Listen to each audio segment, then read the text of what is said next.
Today on the Nerdiest Podcast, we're going to be talking all about what could be one of the biggest movies of the year, Project Hail Mary. We're going to be talking about what we loved about the film, what we didn't, how Ryan Gosling is literally me, and also what it could mean for the rest of Hollywood. It's going to be great, so stay tuned.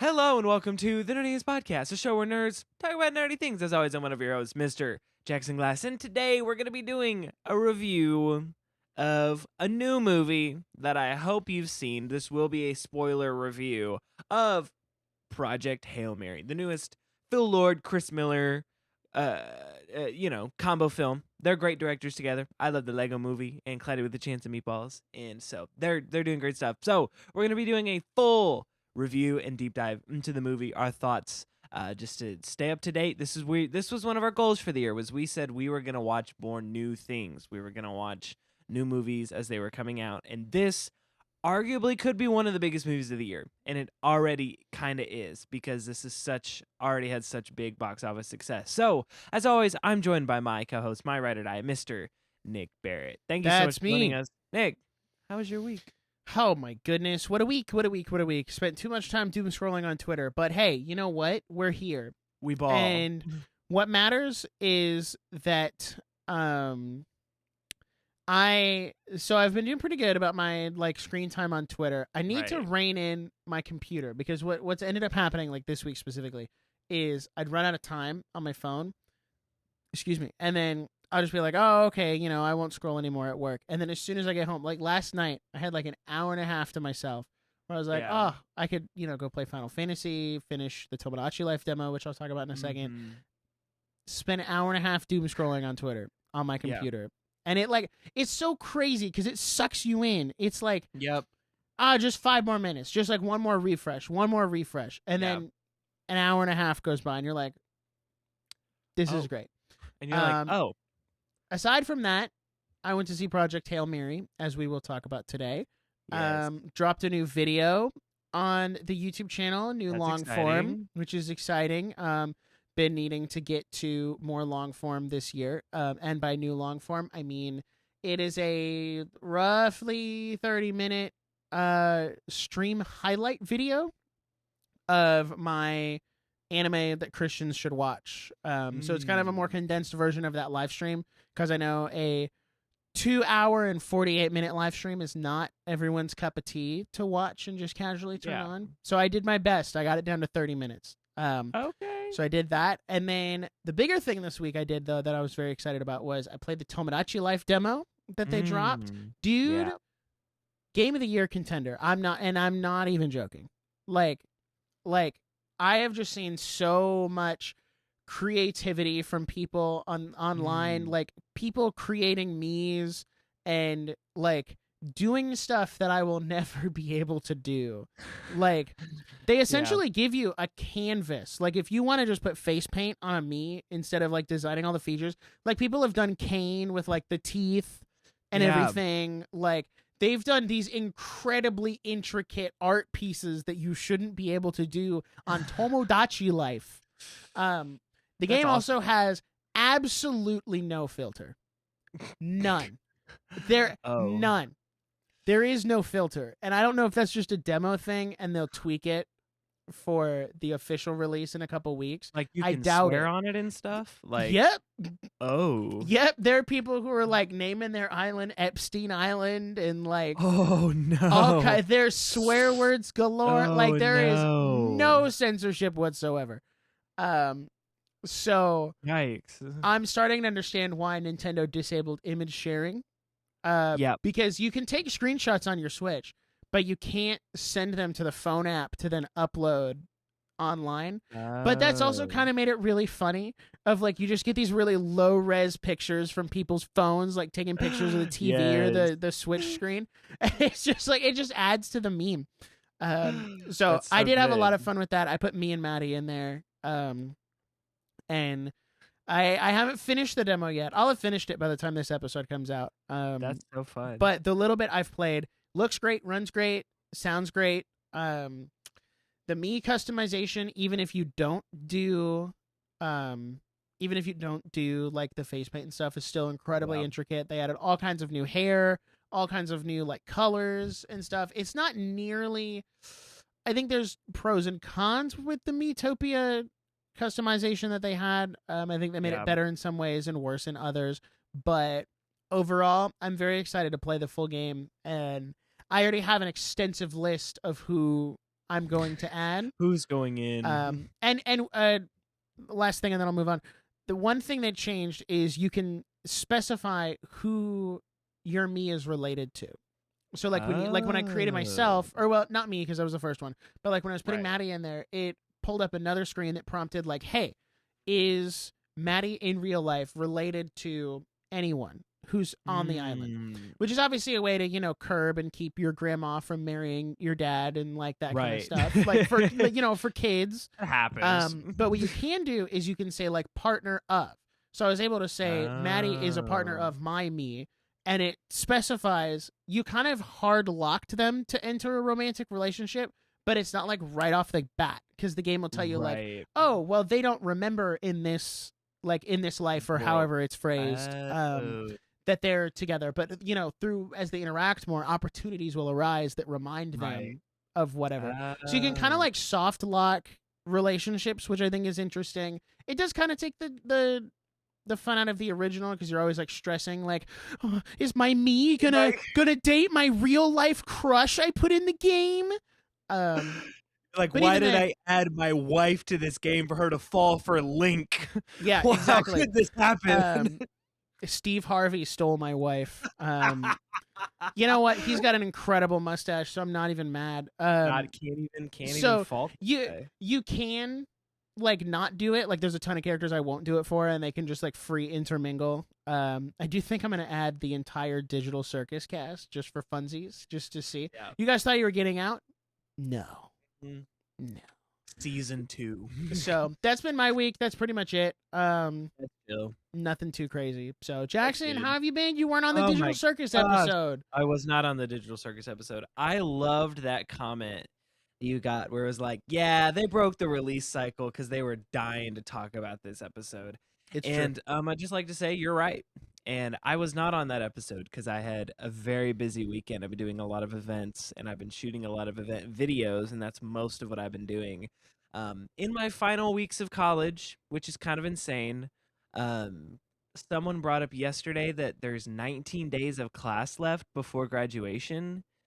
And I just wasn't ready for that. I didn't need to hear that. That was not helpful to me because I still have to do so many things before that. So, a little bit of a stressful week, if I'm being honest. But we shot so many fun event videos that I'm excited about. And honestly, I can say that I'm using my free will before it expires when I get a real job. Because when you're in college, you can kind of do whatever you want. It's the last like public space you can be chaotic in before it's like, hey, I'm calling the police. So we shot a video today that was just like in the cafeteria on campus, but we did it in Practical Jokers parody. And I was in the back. I had my camera lens. This is a 28 to 200.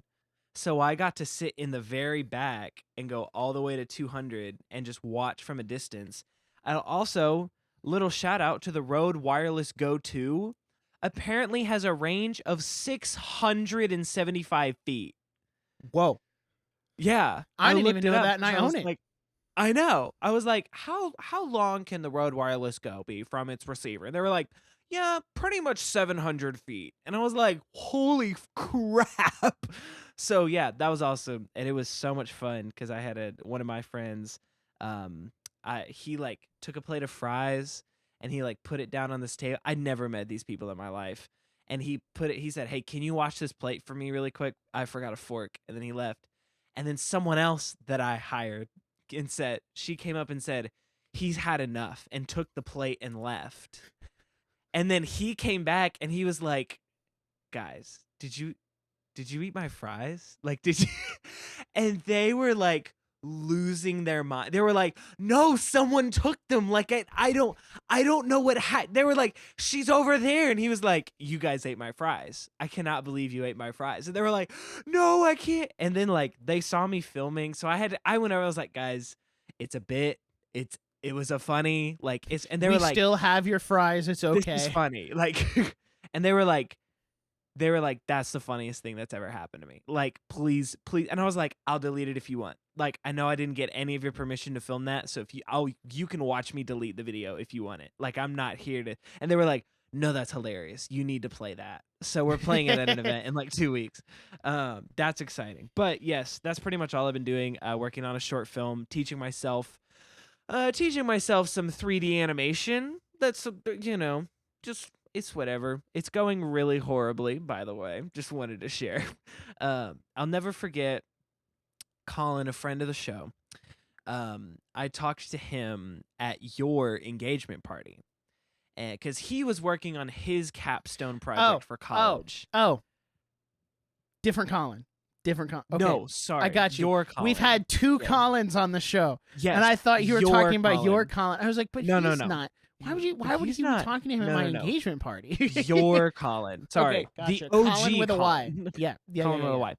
I was talking to him at your engagement party because he was also working on his capstone project when at that party, and I was like, "Hey, you're doing animation right now. I want to do this project that's like 3D animated.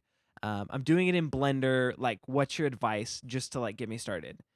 And he said, "Have you used Blender before?" I said, "Yeah, but it was like 10 years ago." And he said, "My advice is don't." And I was like, now I look back and I'm like, that's my Interstellar moment where I'm like, "No, he was right. Don't do it." Because you open Blender, open source 3D modeling software, it's like flying a plane that's like actively crashing. It's like I have an M4 like 1 terabyte MacBook Pro, like 2024, 2025. This is the only program that has ever choked my computer. Like, it is bad. And I'm just like, guys, I'm so screwed. This project is due in like 2.5 weeks. And I'm like trying to teach myself how to animate this stupid thing. Anyway, update to follow on that. That's exciting. Final piece, since I wasn't here, I'm going to give like a quick little tidbit about, or my thoughts on the new Digital Circus episode. Feel free to skip ahead if you don't want spoilers, whatever. I don't have a whole lot to say other than holy cow. Holy cow. That was a lot. It's a lot to take in. It is some of their best animation ever.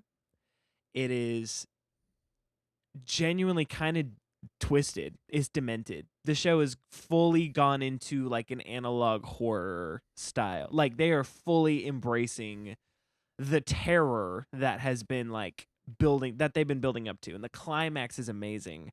And just that end scene where he's like going crazy and then he's just like, "Wait," gone. Chills. Freaking chills. So much more impact, like restraint. The restraint of that was so much more impactful than like doing a huge big thing. So huge props to Gooseworks for that. So great job to them on all that. That's pretty much all my thoughts. It was amazing. Please go watch it. There's a rumor that the final episode is a movie. I'm going to fact check that real quick. I don't know what that's about. It's a rumor.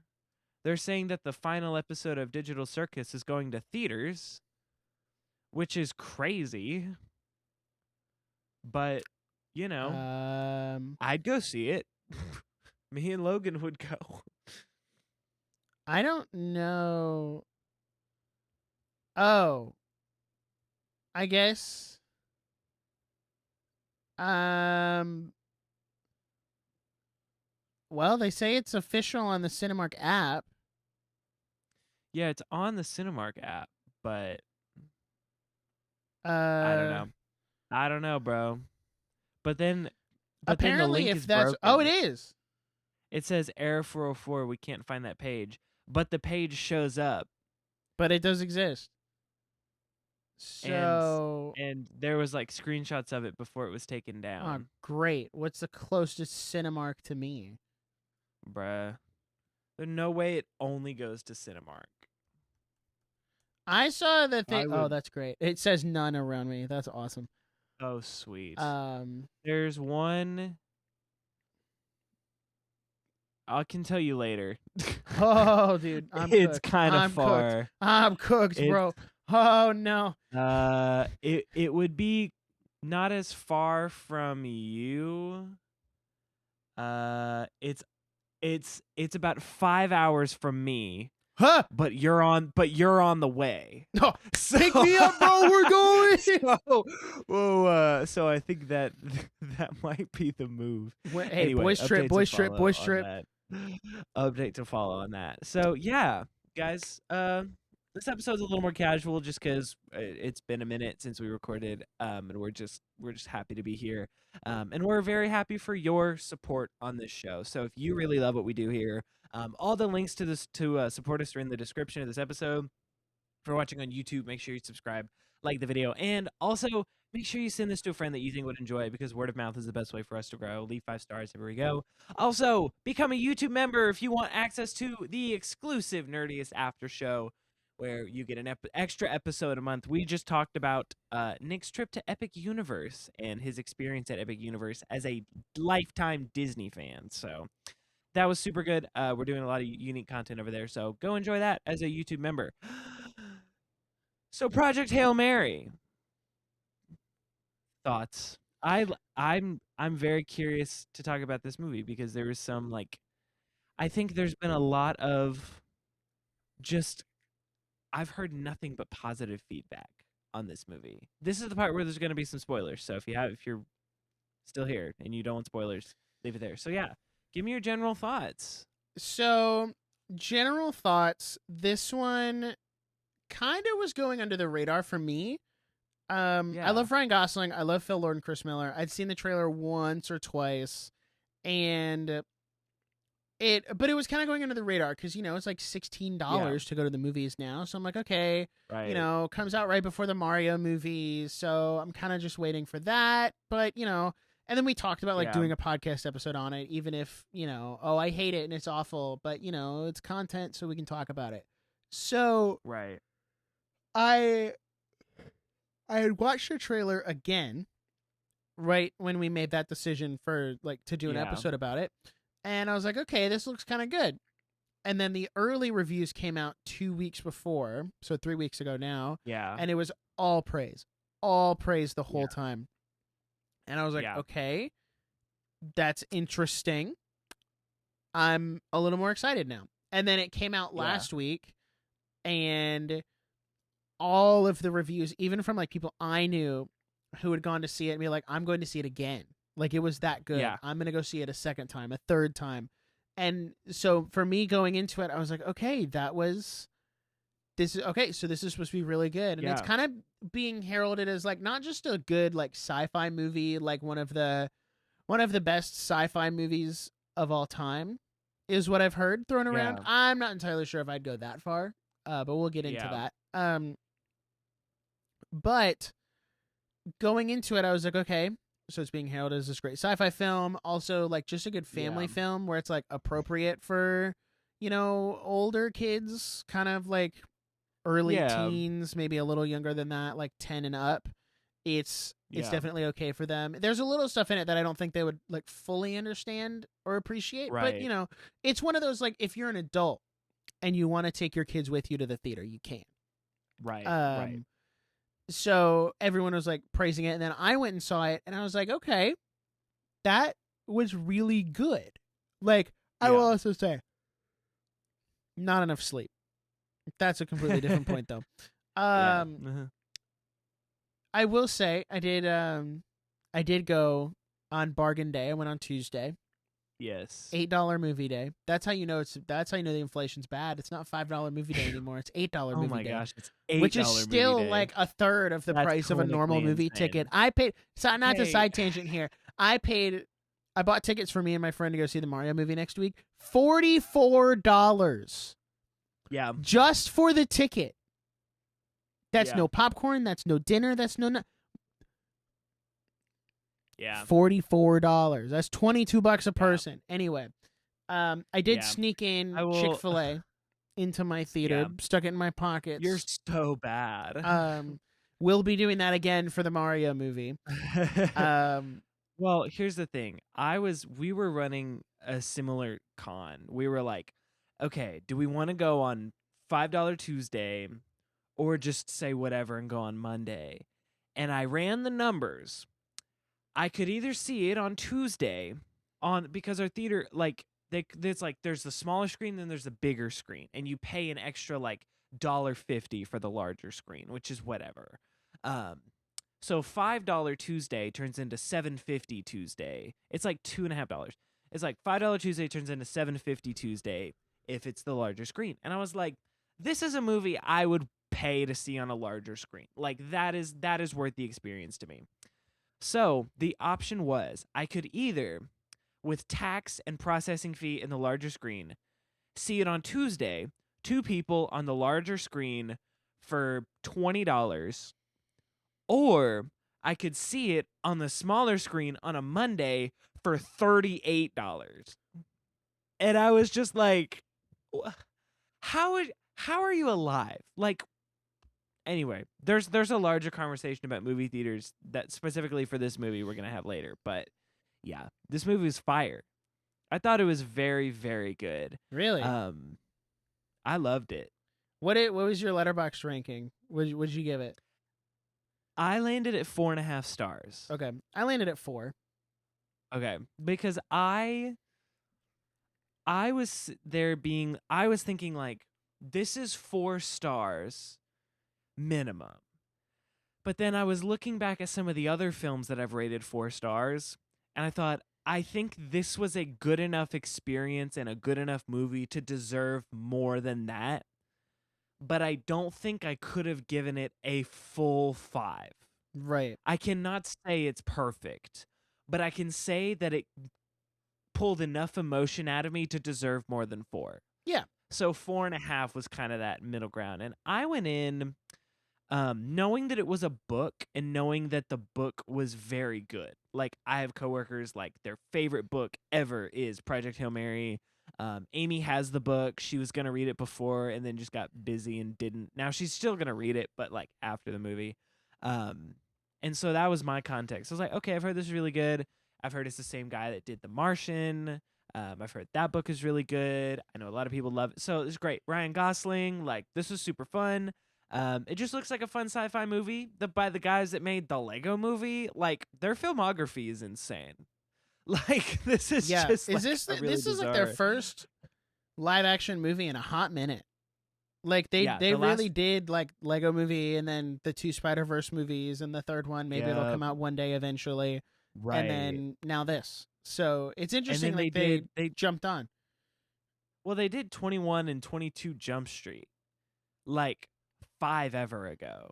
Yeah. So like they've directed live action before, and let me just say, like, on this note, the directing specifically was amazing. Like the cinematography was very intentional, and there was a lot of different match cuts where it was like rotating, and they were playing with space a lot, which is funny because it's a space movie. Yeah. But they're playing with like space a lot, and it was like a lot of rotation angles, and there was a lot of like Dutch angles and upside down sideways stuff, and like a lot of camera movement that was just very intentional and well done. I'd also just like to say, like, I think and I thought about making a movie about this, or I thought about making a YouTube video about this, is I think what Project Hail Mary does so well that I think connects with a much broader audience than something, say, as like Interstellar, is it's a very grounded, like, human version of an existential threat, where you have a movie like any Marvel movie. Think about, like, what comes to mind is like Fantastic Four First Steps. Is you're like, this is the Fantastic Four, this is their characters, this is the really big bad thing that's gonna end the entire universe if they don't do something. And it's like, oh, okay, we're 20 minutes into this movie, and you're telling me, like, I need to trust these characters to save the universe, or else like you're not setting up the stakes very well. And then you have something like Interstellar, where you say these are the characters. The threat is this is the threat, and it's going to. They're actively living in this threat. It is like he's a farmer. It's not working. It's not. They're doing this. It's kind of post-apocalyptic, but it's getting worse. And so Interstellar feels like a 10. Like it is actively happening. There is destruction going on. Time is passing. We need to save the world. We need to fix this. And I think that 3 hours of that level 10 intensity is what turns off a lot of people from Interstellar. Is they're like, this is a great movie. It is objectively phenomenal. Just, no, not according to our hot takes episodes. That is the number one hot take we get on all our episodes, is that Interstellar is mid. But I think that's what turns people off, is the level 10 emotion for 3 hours is exhausting. Where I think Project Hail Mary is also very long. It's like, this is the longest movie I've seen in theaters in a very long time. It's like 2 hours, 40 minutes. I think the longest movie I saw before that was Oppenheimer. Wow, and really? Yeah. Well, I cannot think of another like almost 3 hour movie I've seen in theaters since then. Can Huh. you? No. I can't. We've been making some pretty short movies. Thank But God. that We and needed to balance things the out. the long movies that have been coming out are not ones that I've wanted to go see. So that's another thing. Wake Up Dead Man was long, but that wasn't in theaters for me at least. Well, no, I saw Wicked for Good. Yeah, but that was only That like was 2 only, like- hours, wasn't it? Like the second one was I was only, like- shorter. That one was short. It was only like it was maybe like 2:15. Anyway, yeah, so I think the tone of Project Hail Mary being much more grounded and much more about the character. It was not like it was this, hey, the sun's gonna die. We're all gonna die. We need you to save us. It had the stakes, but at no point did I ever feel overwhelmed by the stakes in the movie, which I feel like we're almost confused on what sets up stakes in a film, because the stakes of Project Hail Mary felt so high because I felt so connected to the characters. So they took the time to say, this is the character, this is what they're doing, this is their journey through it. Let's slowly walk through the journey together of what they're doing, with this big overarching thing in the back of our minds of why they're even there. And then they use that really grounded, sweet, beautiful storytelling to make me care. Right. And they say, this is this guy. He doesn't really have a lot to lose. He's super smart, but he's kind of a crackpot, and he's a teacher, and he's obviously so great with kids, and he's really quirky and fun, and he's a great guy, and he's the only one that can save them. And he feels this way, and he has this relationship with this rock alien thing, and he's this movie is not about the sun dying. It's not about the existential threat. It never leans on the existential threat as a plot device. It's never a crutch to further the story along. It was just a very, very good character-driven sci-fi that had a goal that was a larger existential threat. And I think that, and that mixing with the tone, like it was very sweet, it was very funny, but it was action-packed and it was cool, but it was never overstimulating. It was never too much. It was never like, it never insisted upon itself. The pacing was great. Like, I sat there for 2 hours, 40 minutes, and never did I feel bored. Like, I was locked in the whole time. And so I think Project Hail Mary is like the approachable sci-fi in 2026, which is so necessary when the only other sci-fis coming out are Marvel and Star Wars. Does Marvel count as sci-fi? It shouldn't. Depends on the movie, I would say. To me, like, sci-fi is always like Star Wars, Star Trek, Project Hail Mary, Interstellar. Like, science fiction to me has always traditionally been something that takes place with space, or like going up and down, or even like, I think cyberpunk would be, would be sci-fi. But I've never put like Marvel Guardians in of that the category. Galaxy. Yeah, that would be like a Guardians of sci-fi. the Galaxy. Right. So it depends on the film. Yeah. But like I don't think Superman was a sci-fi.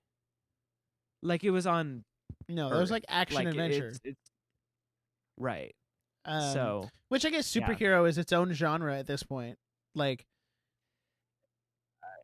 might as well be with every Marvel movie that's come out. We got 30 plus Marvel movies, and hey guys, Doomsday this December. oh my gosh, dude! Okay, I will double see. I will say, I did I've see. never had a double feature made me want to jump off the roof so bad. They showed the trailer for Dune Part 3, and it actually looks kind of fire.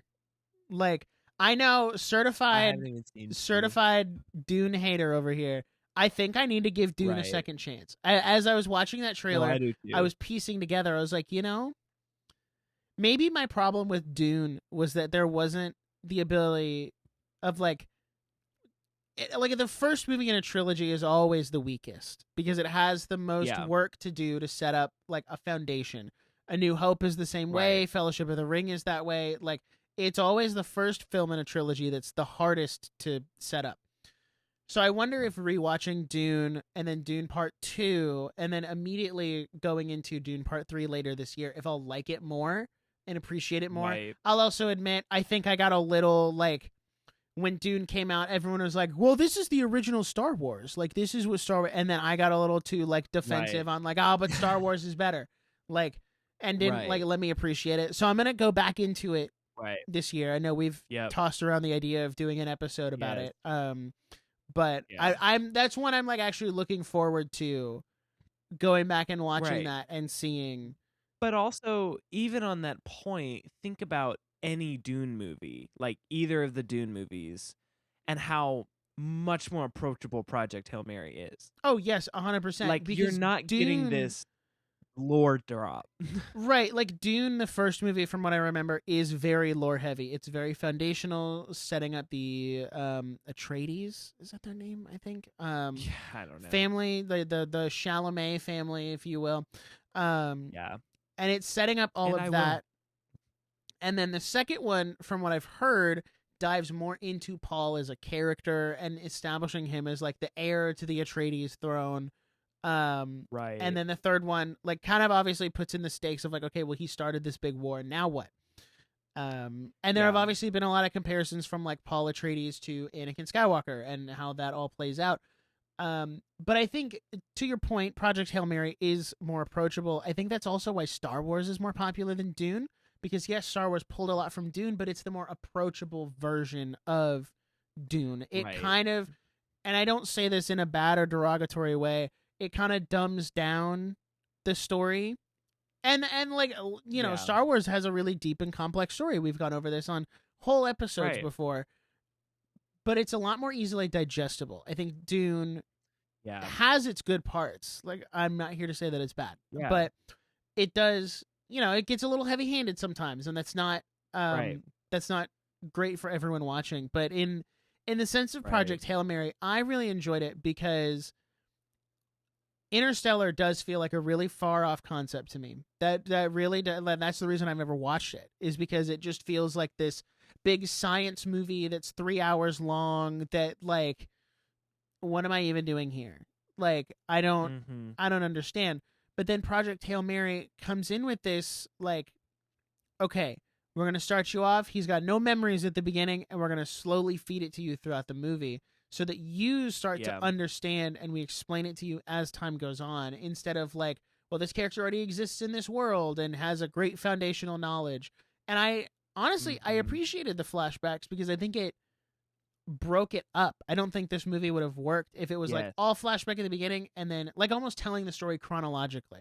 I don't think would have worked because it would have been really boring. But then every time I felt like I was starting to feel a lull or get even a slight bit bored, or maybe like, okay, well, can we move on to the next thing? Boom, we're in another flashback, which is giving you crucial details and like filling in the blanks of what you didn't already have. And now we're back at the space stuff. I will say this movie also kept me sufficiently on the edge of my seat the entire time. Oh yeah. Like, because I've never read the book, and Yeah. I just like I didn't know really what to expect, and there were certain parts where I was like when he after they do the fishing thing and they catch the stuff and they're coming back up, Yeah. like I was like, is he gonna fall off? Like, Yeah. is he Oh gonna yeah. fall off and have to like be rescued? Like, what's gonna happen Right. here? And part of me wonders if they were gonna just be on that planet. Like if they were just gonna get stranded, which I don't even think was possible, but I was also like, but what if it was? Right. I don't know. I was in. I was locked in. I So yeah, I really appreciated the suspense that was put in because it never felt artificial. You know how sometimes movies do like No. artificial suspense for the sake of like we need to drum up stuff with the plot. Like it felt very Like realistic Rise of Skywalker. Yeah. yeah. It felt Yeah. very realistic of like this lone guy who is not a pilot, who is not an engineer, has to double those roles along with his own while trying to figure out how to talk to this little alien rock that he met. Right. And like when they're spinning after the fishing thing and like he falls forward and like smacks his face and gets knocked out. Like Yes. that felt very realistic, like that's something that could actually happen and it wasn't artificially inflating for the Right. sake of doing it. And it felt like there were no bad decisions made. Like again, sometimes in movies No. characters make bad decisions that are completely antithetical to what a normal person would do. And you're like, "Oh, it's like the horror movie trope where it's like, no, don't go in there.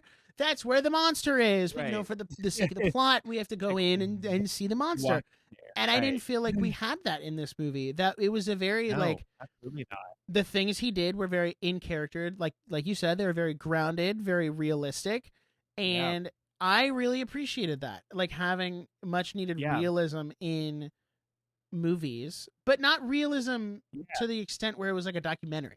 Like it had a nice Right. balance of those two things, and I Yeah. really enjoyed that. And I like how the humor was mixed in Yeah. there because he is kind of a funny guy, like leaning into Ryan Gosling's Right. strengths. So I enjoyed it a lot more than I thought I would. I don't know if like I didn't walk Yeah. away being like, "Oh, that's the like best sci-fi film of all time." Like, No. because there's a lot of like And my thing sci-fi is so different It's so from broad. itself. Like, Yeah, and because I think you're this putting is, like Project Hail Mary and Star Wars in the same like sci-fi category Yeah. when those are two very different movies. Yeah. And I think that like this is probably the best performance I've ever seen out of Ryan Reynolds. Or not Ryan Reynolds. Ryan It's okay. Gosling. I get Wrong them confused Ryan. too. Yeah.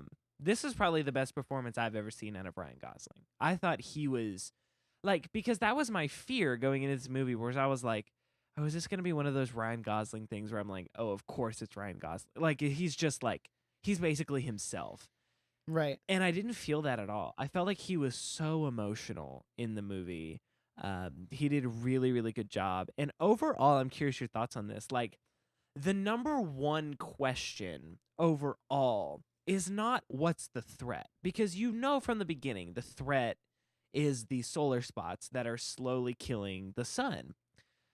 And the even just furthering your point of everything was very grounded and made sense is I love that the mission was not go save the world. It was they were like, we don't even know if this is going to work. This is just our only shot. So we need to do something.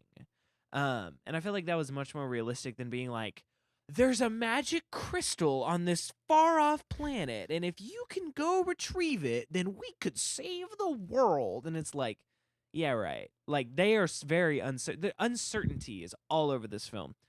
And so the big question was not that. The big question was how did you get here? Like, why are you the only one here? And why are these people dead? Like the other, like you, that's set up in the first Right. 45 seconds of the movie. Is these people are dead and he's not? What happened?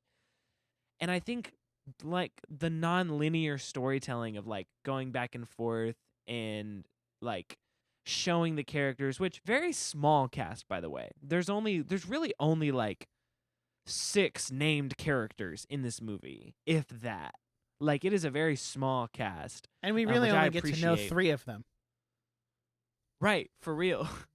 So it's like that was really I really appreciated that. I feel like that was a restraint because that was really well done because it was like if this was one of those huge movies where we needed a sprawling like crew of people where and it was just like you don't have time.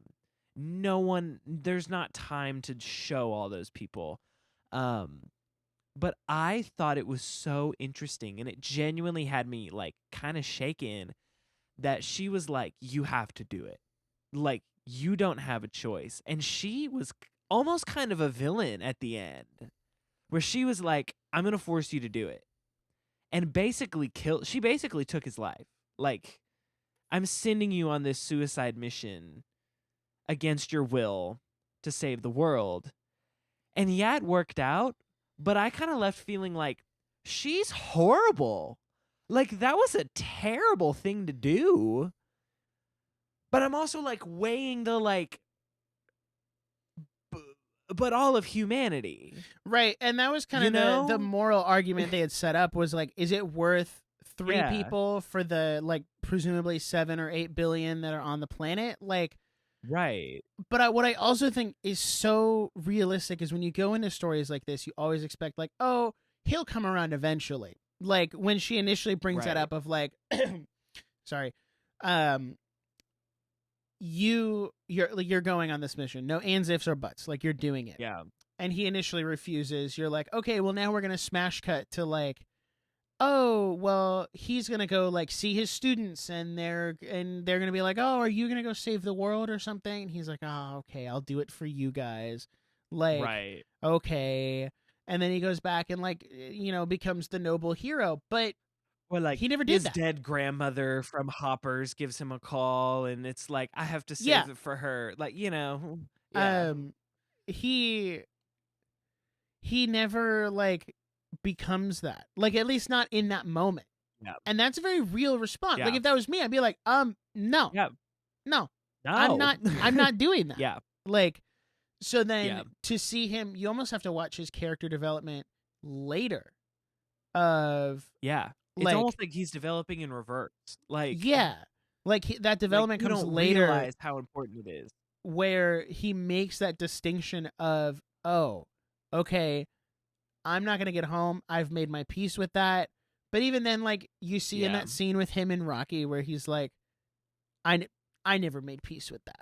Like I made peace with it so that you would be okay and leave, but I'm not okay with that. So I do which I is do laying like the groundwork for him being sacrificial. Right. Like that was cool. Of which then he and is because moment. He does end up making that decision of like, I could go home or I could go back and save this friend who saved me and just send them what I have. And then he did. He completed the mission the way they thought he was going to, and they have no clue that he's still alive. And he didn't know he was going to get to live making that decision to go back. He thought, I'm going to like burn up all my reserves and then I'll just be stuck floating out here, and then, what's done is done. And that's it. And that's how I thought it was going to end too. I was like, "Oh my gosh, that's so crazy." Like it's just going to end like that? Like that's it. Right. You're like, that's it. And then, I really like the ambiguousness of the end. That was like, maybe he went home, maybe he didn't. Right. But I also liked that he lived. I didn't want him to die, but I didn't need him to just like, well, we're good. You know?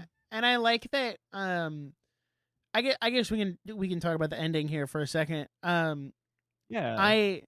thought the ending was really cute. Like I was like, okay, this is good. Sweet. Like he's got his own little like Earth dome that Rocky is there and they're hanging out and they're super chill, and like that makes sense. Like these rock aliens that have now been saved by a human coming back and making sure that Rocky could make it back. And now he has his own place and like talks to them and teaches them, and he could go home whenever he wants to, but it's one of those like, why would I?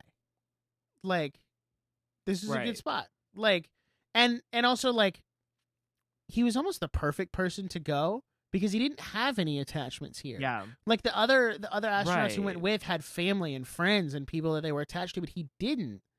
But now he made that attachment with Rocky, and that's like his attachment now. So why would he go home? You know what I mean? Like, Right. It was almost like he found something better than what he was gonna go home to, right. which is like interesting. And I think, sorry, such a side tangent. My dad just texted me, and he found at a thrift store the Weathering with You steelbook for $16. Sheesh. That's good. And I was like, you should buy that. Anyway, sorry, I was trying to respond to him. Yeah, this is kind of my only, I guess, note for the film that I felt like was a little, I guess, just lacking a little bit was I felt like by the end, I look back and I go, what do we really actually know about the Grace character?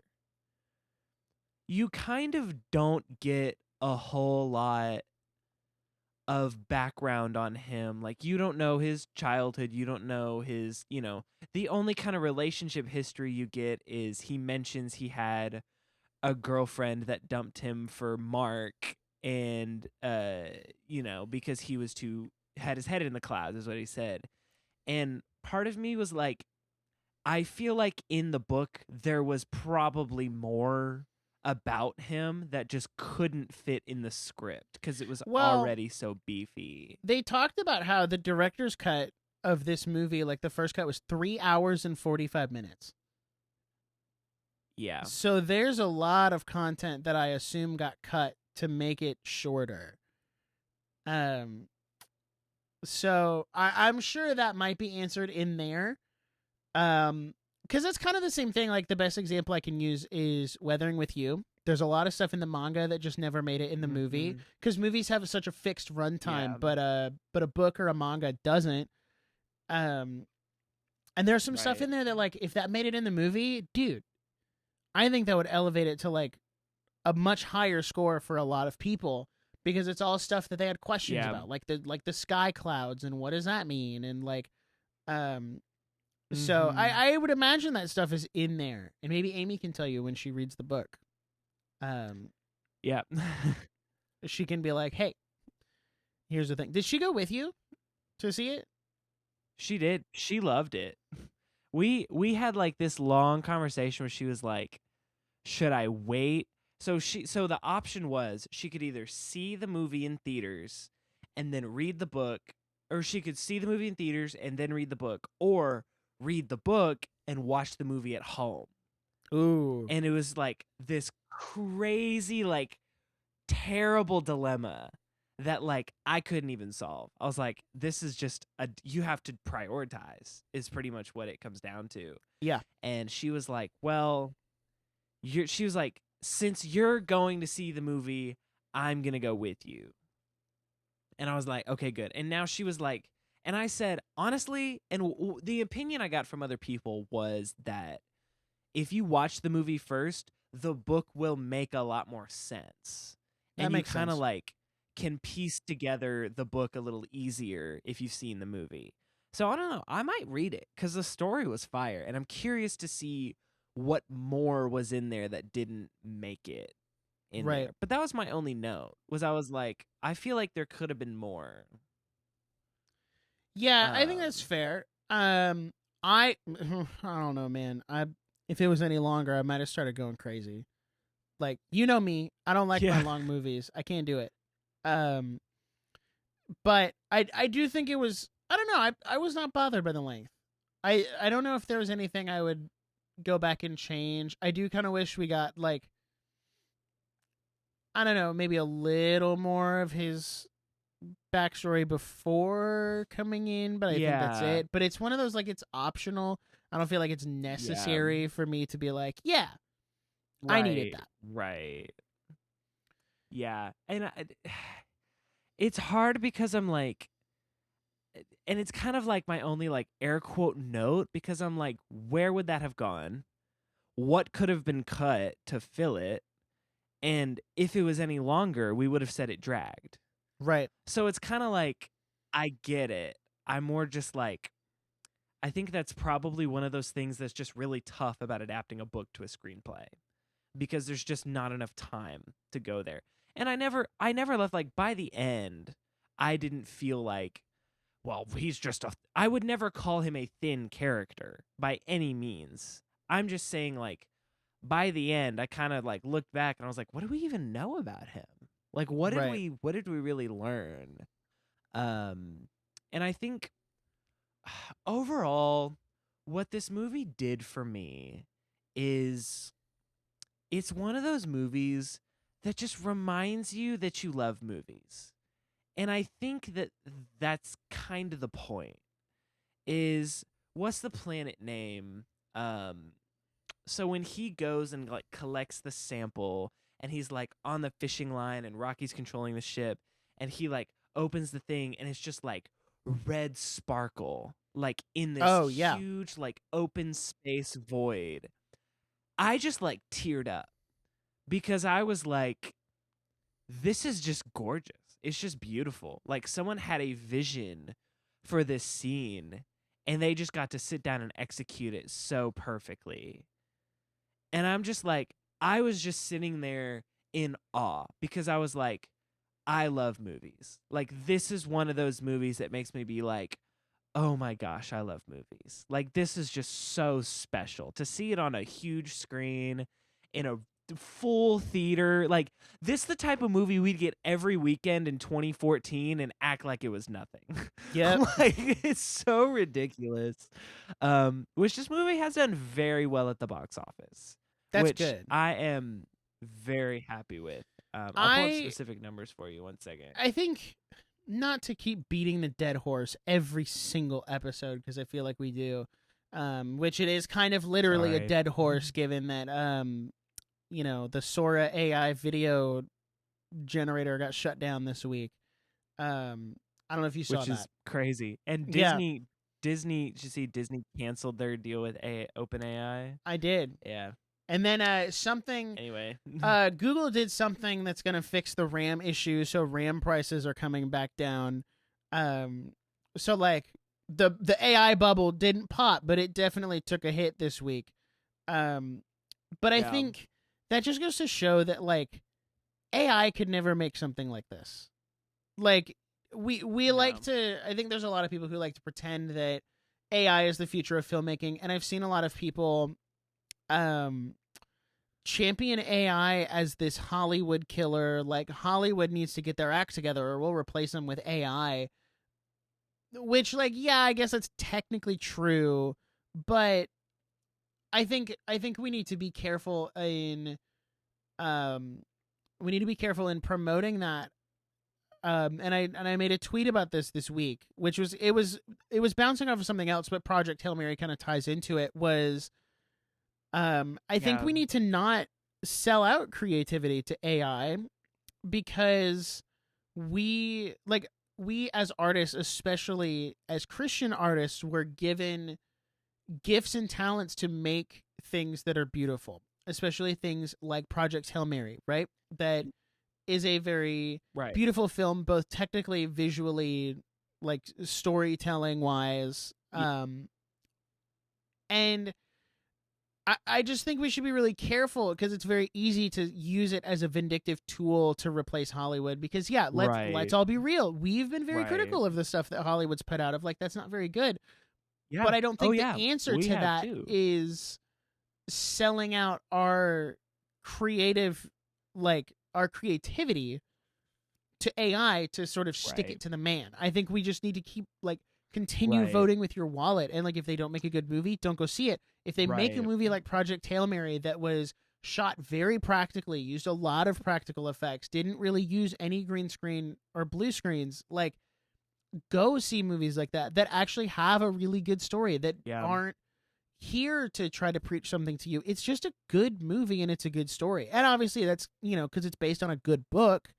But I think that's kind of the biggest takeaway I've seen from this movie, is like, it's very refreshing to see a movie like Project Hail Mary be successful, because nothing like it has really been successful recently. And Right. if it is, In it's a very, long time. few and far between. And I think It's a that's sequel, right. and it's connected to another world. Like, it's a Marvel movie, and you're like, okay, like, is that really a success? Like, Yeah. And I think so I March don't has know. been And really good for also, that like, because you yes, see, like, Hoppers did pretty good at the box office, and that's a Pixar original. Is it one of their, yeah, best and brightest? Absolutely not. But the fact that right, they made an original movie, I think, is getting brownie points at this point, especially when you look at, like, the live action Moana trailer, which looks so devoid of life, right. color, any kind of So good. bad, Like, it just doesn't look dude. good. So then you That have looks even, like, bad. Pixar trying to do something original, and then you have Project Hail Mary, which is such a good sci-fi movie that also just is made very well. It's a very good movie on a budget. Like, I mean, I know 248 million is not, and like, it's not an insignificant amount of money, but like, Right.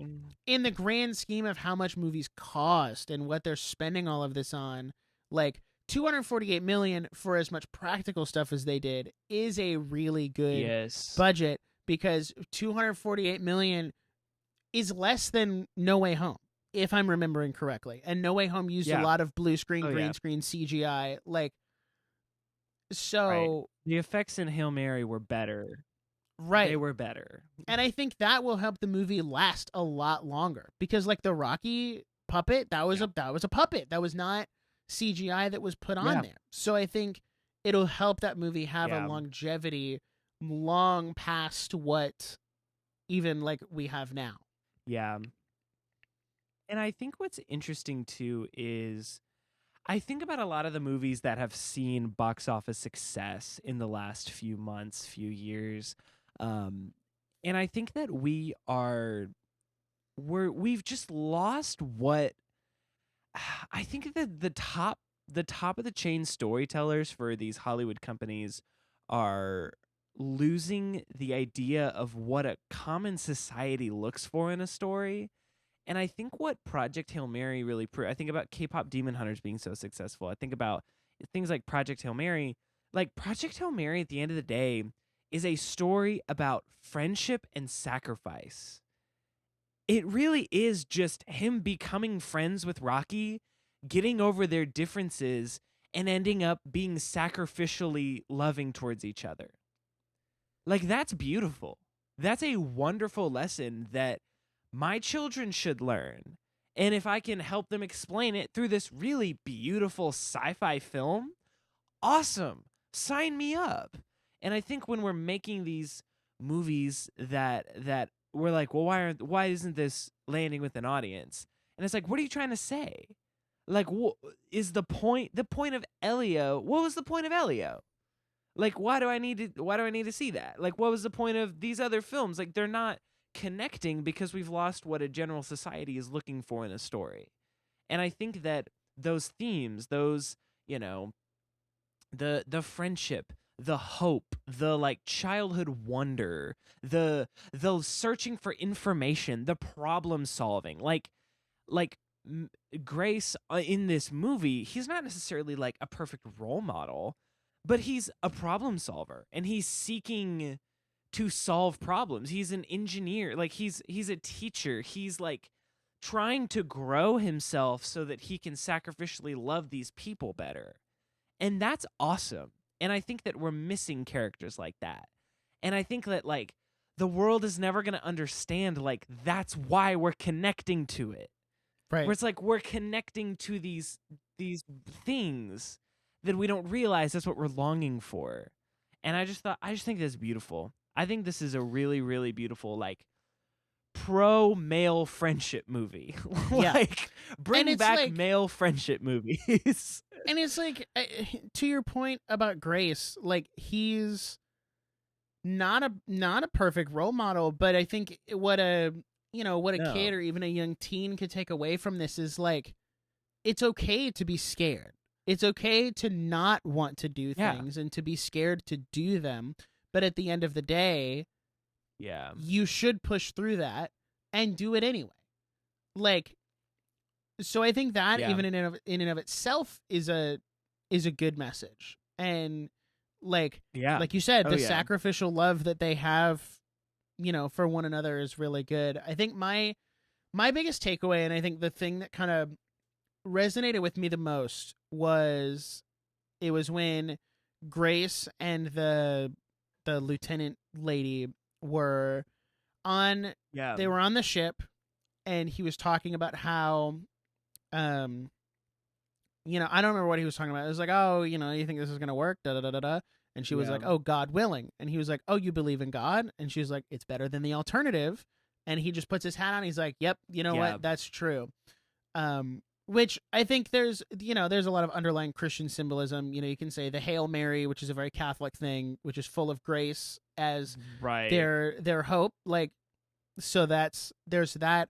But I also think His name is Grace. yeah, what resonated with me was just kind of being in awe of the fact that we know, this takes place in the real world, and because of her comment, we know, okay, well, God exists. So you can then extrapolate that to seeing the beauty in these planets that they're around, and all of the different, how all of the different bacteria interacts with each other, and all of the different natural systems that are put in Right. place, and even finding alien life that has its own culture and ecosystem, and all of this stuff, that to me was just Yeah. something that's so God glorifying in a way, even though Yeah. we know Absolutely. that's the fiction part of the science fiction, but Right. also just to be able to go into space and be in awe of all of this stuff is created. This is the created universe.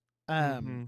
Was just that Yeah. was just really cool to me, even though that's not what the movie was about at all. Yeah. It was one of those underlying things of Absolutely. No, I see that. Wow. Yeah, no, I see that wholeheartedly too. And I think even going back to that moment where I was just like, holy cow, like this is beautiful. That's what I was feeling. Was I felt like, look at the beauty of this creation. Like it was showing, it was just like, and the point was his character was feeling that too.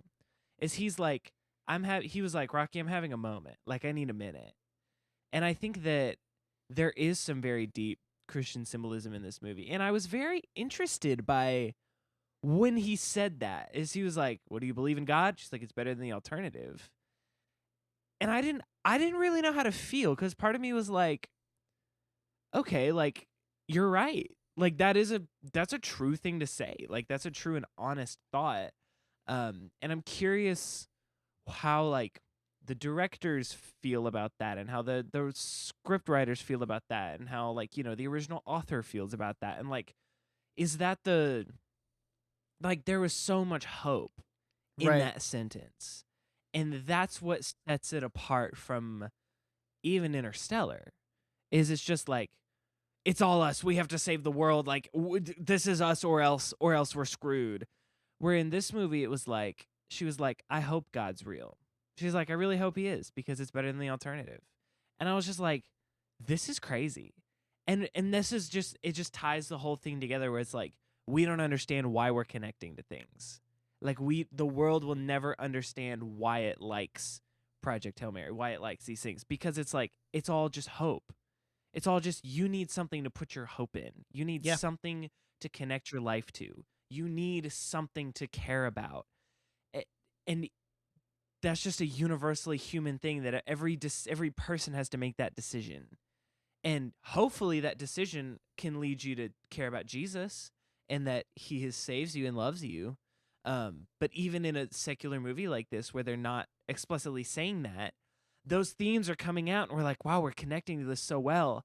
And it's like, yes, this is why, but I can't just explain that to you really easily. That's so Right.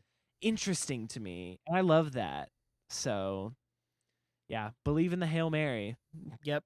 That's real. I also keep joking about this movie, and I kept saying we always talk about Christian cinema.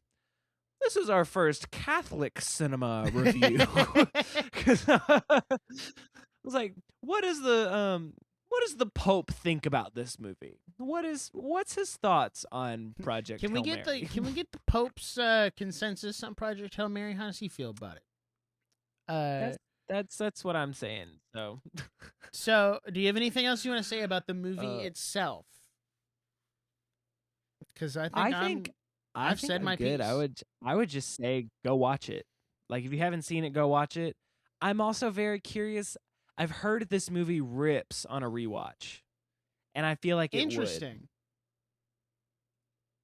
I That's feel like interesting. if I could watch it from the beginning and notice the little details, knowing what actually happened, I would notice a lot more, and I'd realize how intentional the story really is. And which is also why I want to read the book after watching the movie. Well, it's funny you say that because I actually have a Q&A question that mentions that. So nice little Ooh. transition here. As I mentioned on the Digital Circus Thank you. episode, I'm trying to be better about posting Q&A over on the community tab and on Twitter. And when Jackson's less busy, we'll probably do Instagram as well. So we got Yep. 2 this episode. One from Artemunicato asking, "Is he literally me?" And I think the answer is always yes. Ryan Gosling is He always, always is. literally He me. is literally me. I too would run away He from a is government literally me. official if they told me to go on a suicide mission to save the Earth. Not because I don't want to save the Earth, but because they're not paying me for this. So I don't work for free. That's all I'm saying. Yeah. That's all I'm saying. And then from Koopa Troopa 1175. I read the book about a week before Love the that movie came name. out, and it instantly became one of my favorite books I've ever read. The movie was similarly spectacular. Call it glazing, but I honestly give the book and movie a 10 out of 10. I know a lot of people are complaining that the movie is long, but if you read the novel, you'd be surprised they got in as much as materials as they did. Like in the book, Antarctica literally gets nuked, and the movie doesn't mention it at all. Oh. Here's to hoping we get an extended cut where we watch Antarctica go up in a mushroom cloud. What's the context of that? Why? Hold on. I have to know. Why does? I'm also gonna say like, no, that's spoilers. You can't look that up. Well, I'm not gonna read the book. Also, can I just say like this is gonna be a Blu-ray cop for me. Like I'm gonna buy the Blu-ray for this, or I'm gonna ask for it for Christmas or something. Like that's interesting. Okay. Well, now I want to know. Do you want me to tell you? Yeah, you can tell me. Okay. So, holy crap. That's a lot. Okay. So, spoiler warning for the book as to why Antarctica gets obliterated. In Project Hail Mary, Antarctica is nuked in a desperate attempt to combat global cooling caused by the astrophage-induced dimming of the sun. By detonating 241 nuclear bombs on the ice sheet, humanity aimed to release vast amounts of trapped methane and water vapor, creating a massive greenhouse effect to warm the planet. Yeah, let's throw in a little radiation in there as well. Why not?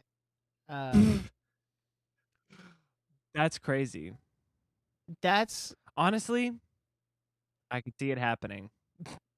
I mean, if we're gonna launch nukes anywhere, why not? We would Antarctica? for There's real. no one who lives there. We would for real be like $2 billion to nuke Antarctica. Approved. Yeah, it says this dramatic, morally complex scene from the book was cut from the movie adaptation due to time constraints and the complexity of explaining it quickly. Fair. Yeah, that makes sense because you don't want to linger on it for like that ever. Makes sense. Because that is kind of a thing. Fair. I feel like you need to justify to the audience why you did that. Yeah. Yeah, that makes sense. Which we kind of saw something similar at the very end when they're like on the boat, but there's like no water. Like, yeah, I just assumed that's where they gave picked the up the drones, though. Like, right. I didn't assume they were there too, nuking things. I just like, they're picking up the drones, whatever. I didn't either. But it got pretty much the same message across. So, that's this is about true. that. Do you have anything else to add about Project Hail Mary or, the broader I think just aside from, I do want to mention Ryan Gosling's comment about it's not fans' jobs to keep the theaters open. It's our job to make things that make it worth coming out. He is literally me. What can I say? He's like, hey He's guys, me. they don't literally they me. don't owe you money because you put something in the theater. You have to make something good. Oof. And he's cooking there. What can I Which say? is so based. He's literally so me. based. But other than that, Yeah. I think that's about it. So good. I think that wraps us up. So, guys, thank you so much for listening to this episode of the Nerdiest Podcast. And it's a little bit shorter, but honestly, not really. We pretty much hit this similar time every time. So, thank you so much for listening. All of the links are in the description. My personal YouTube channel, Nick's personal YouTube channel. He just released a new video, so go watch it with the link in the description, Nick with no K, or the Glass Studios. All the links are in the description. If you're listening on Spotify, give 5 stars. Listening on YouTube, like the video, subscribe. But wherever you're listening, send it to a friend so that we can help grow the show, because word of mouth is the best way to grow. Shout out to our YouTube member, Retro Plaid Guy. You are a hero. Thank you so much for helping us keep the lights on. If you want access to the monthly Nerdiest After Show, join our Patreon with the link in the description, youtube.com/the Nerdiest Podcast. Thank you so much. We will see you very soon in the next episode. But until then, bye.